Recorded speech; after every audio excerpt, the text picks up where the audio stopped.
Well, first of all, thank you very much for coming and speaking to us. And I know you can't tell us about what the national of the or the national in the future looks like, or what journalism in the future looks like. I was wondering if you could tell us what you think the journalist of the future looks like. That's a great You question. mean for you? Yeah. You know, like for jobs in the future? Listen, you know, it's difficult when you watch the troubles that all news organizations are going through. And we especially see it with, you know, certain papers and newspaper chains. And you see it in television networks as well. You know, I like to be an optimist. I mean, most of the journalism students I meet, you know, they want my job, like, now. And I think that's great that they have, you know, big dreams and have an ambition. But the path I like is the one that gets you out of big cities and into smaller communities and taking whatever you can get to get started. You leave here highly trained for this world of journalism. You know, I never had this. I wish I had. But I didn't, but it was another era. There wasn't a lineup of people for jobs in Churchill, Manitoba. Trust me, there was nobody in the line. That's why they came to me. But you know, you set your goals, you set your dreams, and to me, I think getting out and finding a smaller community is a great way to start. I can tell you at the end of the day, you know, I worked on the Hill for 5 years for Ellie when he was the bureau chief in Ottawa. So before I was an anchor, I did a lot of high-end reporting, but I started small and in a small community. And when I think back to covering whether it was the town council meetings or school board meetings or even the local election for mayor, it's not that different than covering the big issues here. In fact, in some ways, it's much closer to the people. You go to a school board meeting, man, you see exactly what parents are going through, about their concerns about what's happening at the school. Town council, whether it's sewer, water, what have you, you're much closer to the story and the connection with real people that you often don't see here. I mean, Jennifer and I love the story on the Hill. You know, we can talk about it all day. But in some ways, they're not talking about it in homes across the country, but they are talking about those other issues that I just mentioned. So my advice is think big. Good to think big. Start small. Don't walk away from anything. The better you understand the country by moving around it, the better you'll be in the long run as you work your way up, if you choose to work your way up. I've seen lots of people who started with that dream and then they love working in, you know, the newspaper in Brandon or wherever it may be, and they never leave. And that's okay too. It's all part, you know, and as I said, that paper can be read anywhere in the world if it still exists. Does a young journalist like himself need to know how to shoot, know how to edit, know how to... Won't hurt. And, you know, I have a show on the weekends called One-on-One, which is usually an interview with somebody of some significance. And often those interviews now, when we started doing them, we'd have 3 cameras, there'd be 3 camera operators there, and a sound person, and a lighting person. Now, often, there's one technical person who runs all 3 cameras and the lighting. I mean, you had more at the setup that did an interview with me here today for Carlton than often we have on that weekend show. So it's all about it being able to adapt to, you know, different jobs, but also different platforms. I mean, I don't know how I could not do what our reporters do now. They'll file often for television, radio, write an online piece, all in the, you know, in the same crunch time. I have said this luxury of waiting for the film to come back from the lab where you could sort of sit there, put your feet up, and think about what you're going to say. They don't have any of that now. They got to write like bang. You know, they're still shooting until they're about to go on the air, feeding live like Jennifer's talking about when she was. We have an expression, or we had an expression in the newsroom that involved a broom, but I won't tell you what it is. Some people who are journalists know what that expression is. Thank you. Yes. I'm from the Faculty of Science, not from journalism here, and you've spoken about the need to reflect all Canadians, all people, and the need to tell stories rather than judge. But how do you balance that against legitimizing, from my point of view, I'm thinking anti-science positions, Right. positions that don't like objective facts, or racist positions, maybe based on fear and feeling threatened. But how do you balance the need to represent everyone with some pretty frightening things that can be legitimized Sure. by being represented? Well, you don't. You're not always going to be even-handed here. I mean, there are going to be stories where it's clear that one side is right and the other side is wrong, and you call that out. That's truth-telling. But some of what you talk about is also, heads straight into the area of freedom of speech, right? And so there are many discussions in not just our newsroom, but I assume all newsrooms, about where and when you draw that line. And it is, it's tricky, but quite often, quite frankly, those are the best days in any newsroom, that you're actually debating it, right? That it doesn't just get on the air without any serious thought or discussion. But, there's no sort of classic rule there other than to lay it out as best you can. Science under attack is one. Racist commentary is another. It's a very different kind of issue there. A long time ago, we decided in our coverage of climate change that there was no debate anymore. And that is the way our coverage is reflected. Do we still mention deniers and offer them at times airtime? Yeah, but it's not a kind of 50-50. I mean, it's certainly not in anything I've done. I've seen it. I've lived it. I know it. There's no doubt in my mind, right? But it's not like I make all the decisions. I'm going to go to this mic and I'll come back to you. Joanna?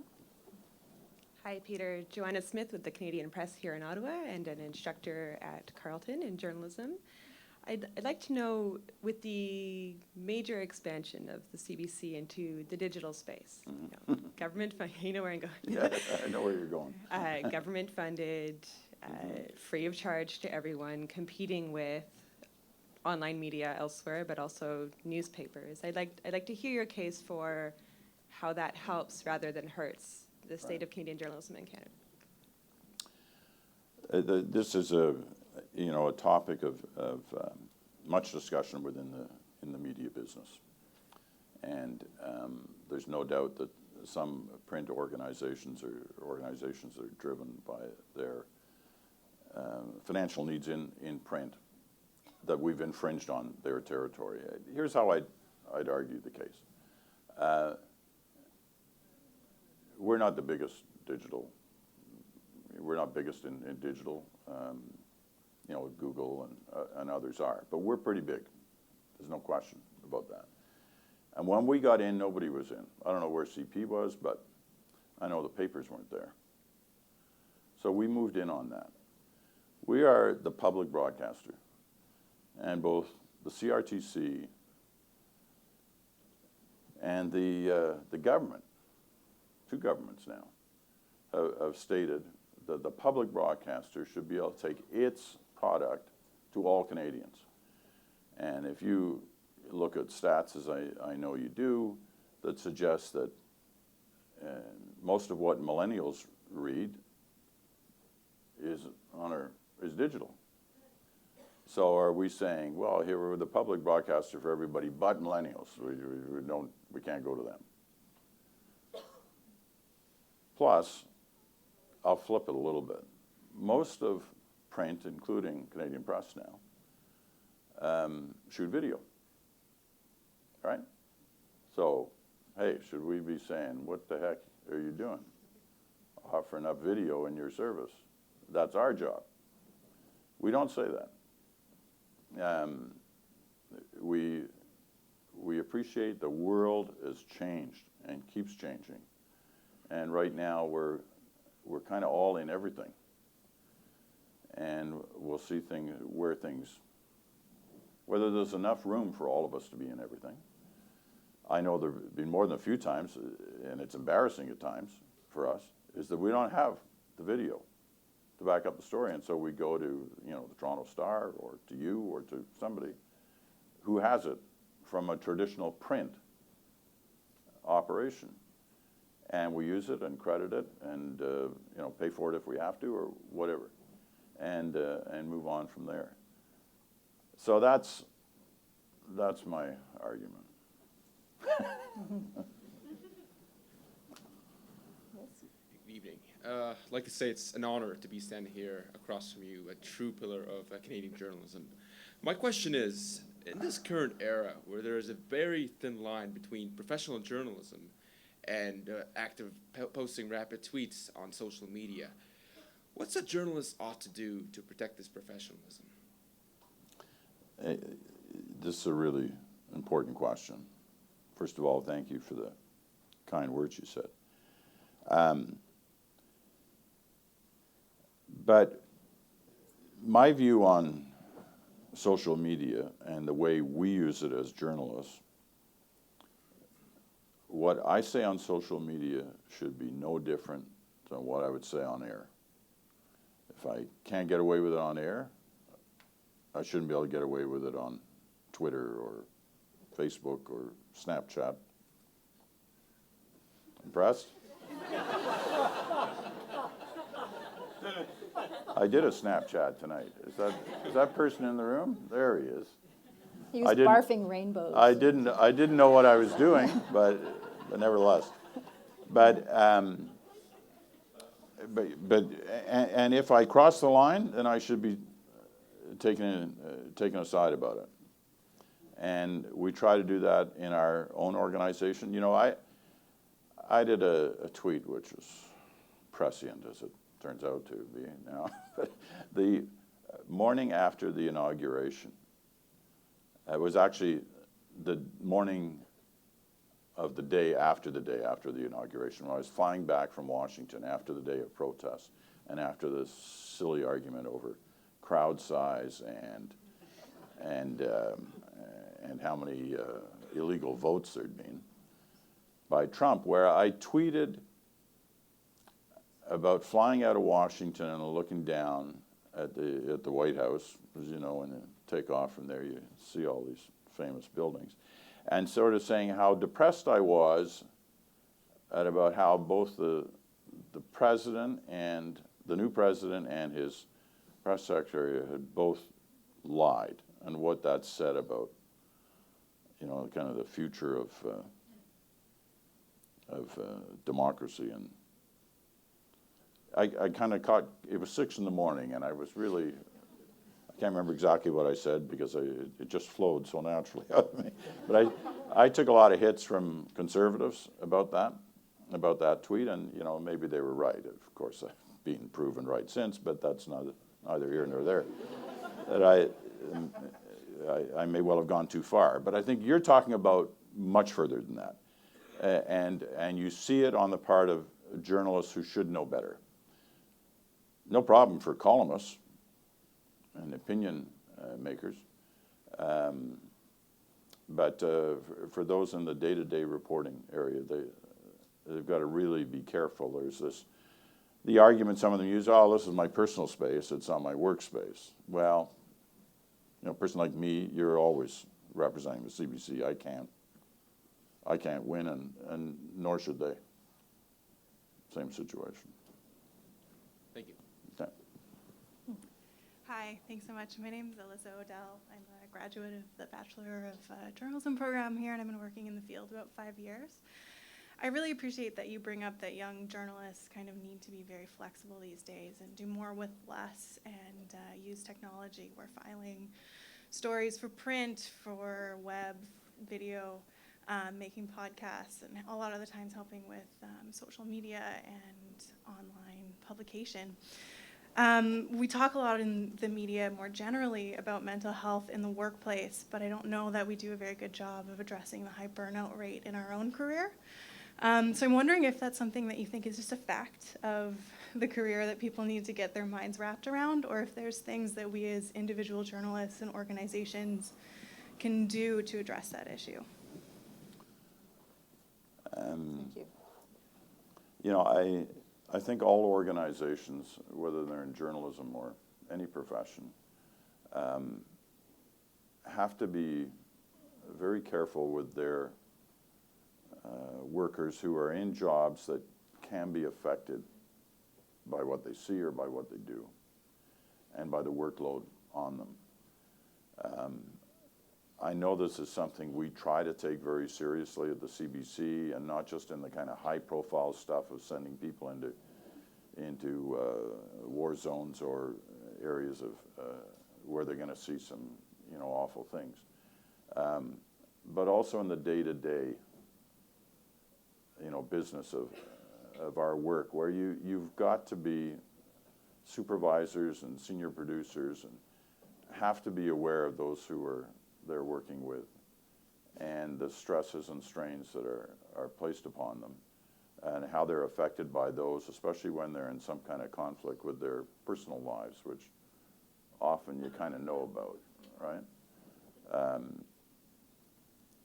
But it's a tricky area. I mean, as a society, we've come so far. You know, I told you I was in Vimy, and it's only 100 years ago, right? And when I grew up in this town, there was a sanatorium near the canal. And when I was in the 1950s, there were guys in that sanatorium still suffering from shell shock, which is what they called it then, from the First World War. And they were being, you know, they were being treated not for a health issue, but they were being treated for, these guys we can't let them out in society, right? A lot of these guys never came back from Vimy because they were just basically not looked after. They were left screaming in the shell craters. But so we have come a long way from dealing with those kind of issues of those who we work with. Is there further to go? I'm sure there is. And journalists see a lot of things, and it's not, and they don't have to be overseas to see it. I mean, one of the first things I saw, and I'm sure Jennifer's in this situation as a young reporter for Canadian Press, where, you know, the first time I covered a fire and saw dead bodies being brought out, I mean, you never forget those kind of things. You never forget them. They're with you forever. And they obviously have an impact on you. So I think it's a good question. I'm sorry, I don't really have an answer beyond the fact that there's a responsibility that goes beyond the journalists. It goes to the organization they work for. Thank you. Thank you. Hi. You talked earlier about the importance a public broadcaster has in telling our stories. But I find a lot of our news, and maybe I'm talking more CBC radio than television, is dominated by American stories with American commentators. I'm wondering if you could comment on that. With American commentators on the news? Well, often Or on you mean CBC in radio, for discussion? example, at least one of the guests I see, will yeah. be an American commentator. You know, listen, I'm sort of halfway with you. I think we give far too much coverage to the Trump story. Then it deserves a lot of coverage. I mean, listen, who knows what's going to happen tomorrow? It's a very strange time. But there are other things happening in our world and certainly in our country than the latest twist in the Donald Trump story. So on that, I don't disagree. And we have this argument every day, believe me. We have the main sort of lineup meeting for the Nationals at 4:30 in the afternoon. And when they come into my office and everybody sits down, you're desperately hoping it's not Trump leading the program, right? The suggestion. You're just like hoping anything. There's got to be something other than Trump. But in terms of listen, there's some really good American commentators on this story. I mean, we use primarily one a lot, and that's David Frum.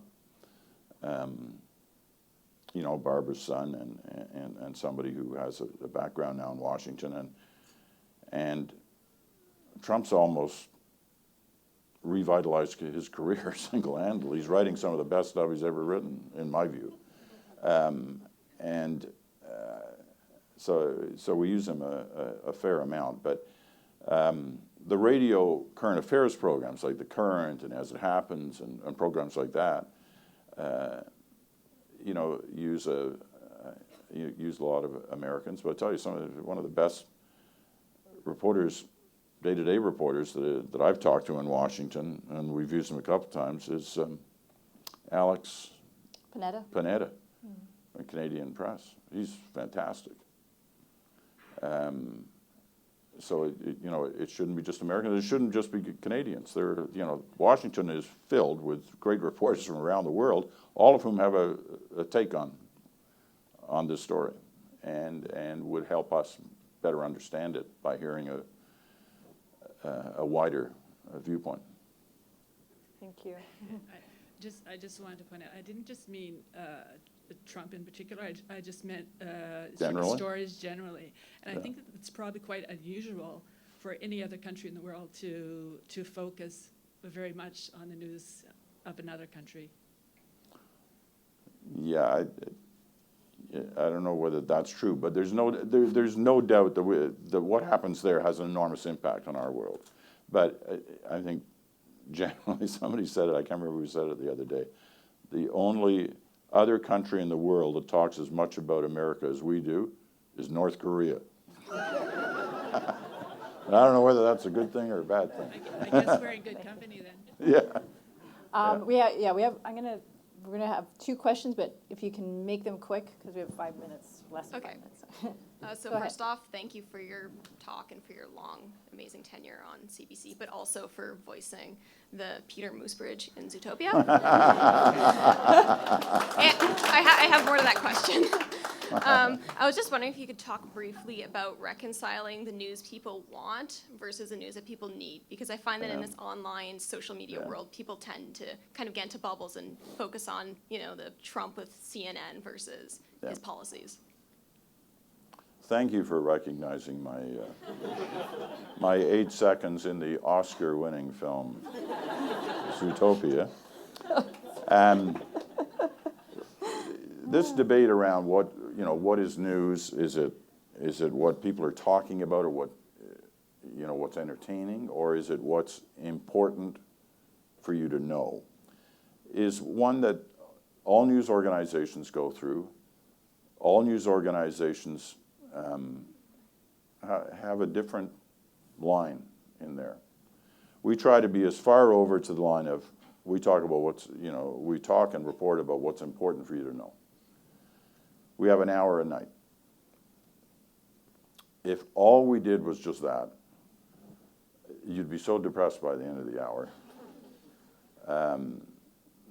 You probably wouldn't watch the next day. So you try to mix it up a little bit.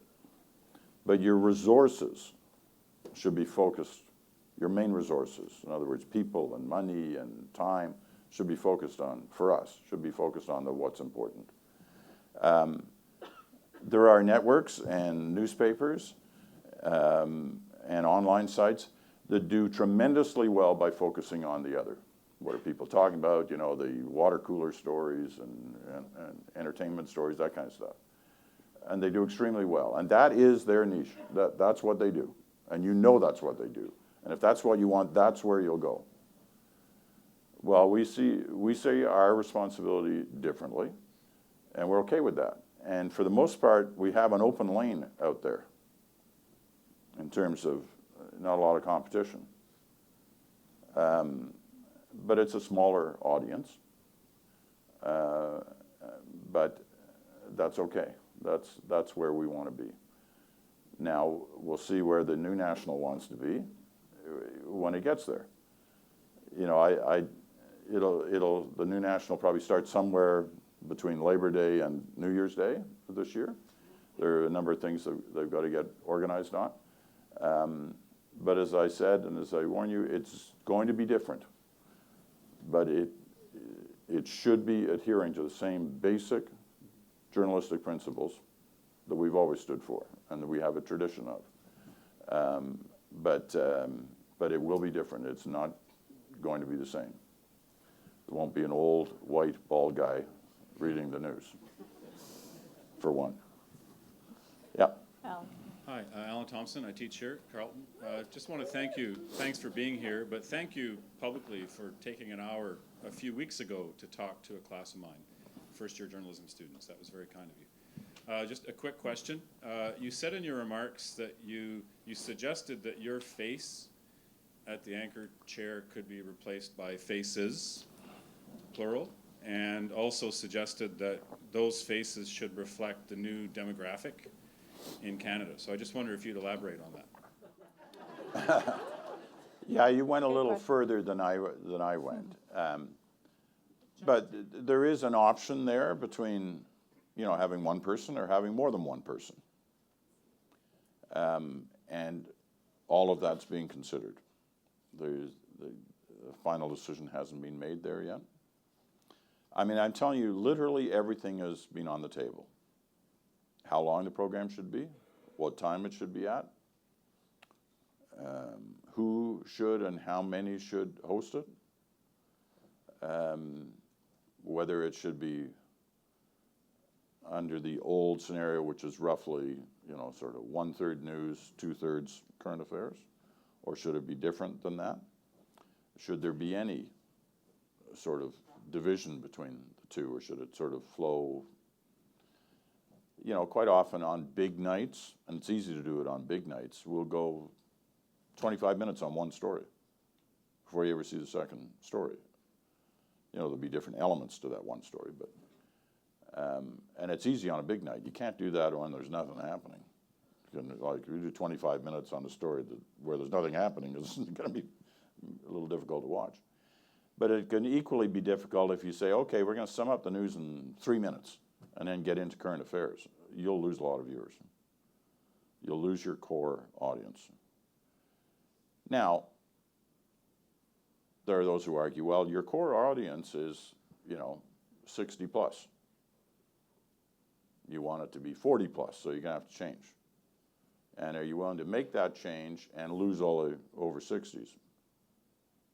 I don't think that would be right. There's got to be some middle ground here somewhere. And so that's what we're trying to find. The point I was making about reflecting the country isn't just in the hosts. It's in everything we do. It's the stories we cover. It's the reporters and the hosts. It's in the producers. It's in the people who sit around that table and make all the big decisions. You know, is there a true mix there that reflects the country? And how do you ensure that there is that mix continuing into the future?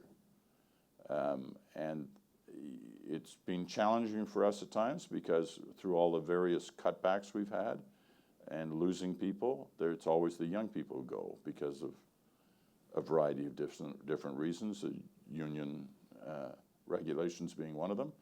You lose the young people who are often those who reflect that new Canada. And that's made it difficult. But we're at a point now where we should be able to deal with that. I mean, when I started, it was all men, for the most part, 99% men. The first real newsroom I worked in was Winnipeg, when I moved down from Churchill, where I was the one person in the newsroom. I moved to Winnipeg, there were like 30 people in the newsroom, all men, all white men, no Indigenous journalists, no women.